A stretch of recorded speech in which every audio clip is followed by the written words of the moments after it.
Hello दोस्तों, कैसे हैं आप सब। दोस्तों, आज हम बात करेंगे नाग पंचमी की।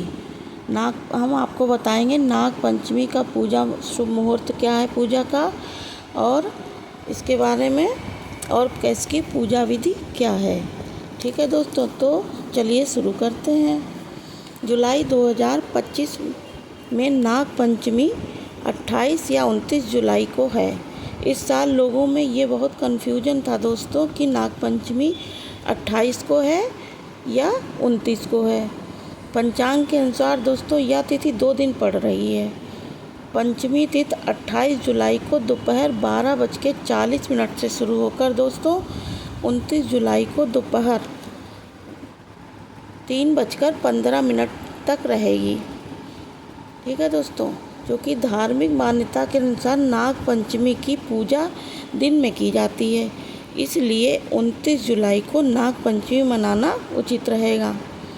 नाग पंचमी की पूजा का शुभ मुहूर्त सुबह 5:04 से सुबह 3:23 तक होगा। नाग पंचमी की पूजा करने से साधक को सभी प्रकार के भौतिक सुखों की प्राप्ति होती है दोस्तों। साथ ही जीवन में आने वाले संकटों से भी मुक्ति मिलती है। नाग पंचमी को साधक शिव जी का जलाभिषेक करते हैं। इस नाग पंचमी पर शिव परिवार के साथ नाग देवता की भी पूजा की जाती है, जिससे सभी की मनोकामना पूर्ण होती हैं। नाग देवता का आशीर्वाद मिलता है।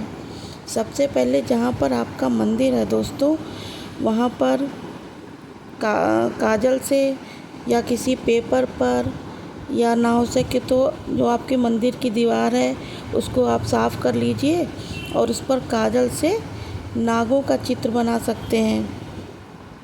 ठीक है दोस्तों, फिर हल्दी रोली से उनका तिलक करिए। दीपक जलाकर देसी घी का और रखिए। जल से भरा कलश रखिए, उसका भी पूजन करेंगे, क्योंकि दिए की भी पूजा की जाती है दोस्तों।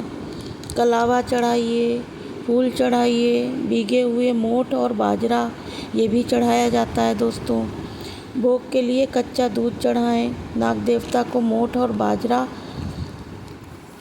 हाथ में ले लेंगे, और अगर आपके यहाँ मोठ और बाजरा नहीं मिलता है तो दोस्तों चावल या फूल भी ले सकते हैं। फिर कुछ दक्षिणा आप चढ़ा सकते हैं, और हाथ में मोठ और बाजरा लेकर आप नाग पंचमी की कहानी सुन सकते हैं, क्योंकि दोस्तों कोई भी कहानी खाली हाथ नहीं सुनी जाती। फिर कहानी सुनने के बाद हमने जो हाथ में मोठ बाजरा या फूल और चावल जो भी लिया है उसे नाग देवता को समर्पित करेंगे।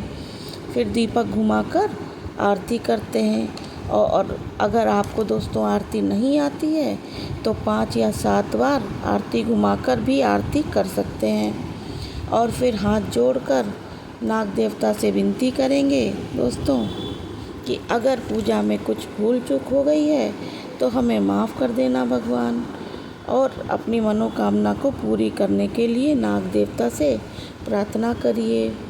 जो जल से भरा कलश रखा था दोस्तों, उससे सूर्य देवता को अर्घ्य दे दीजिए।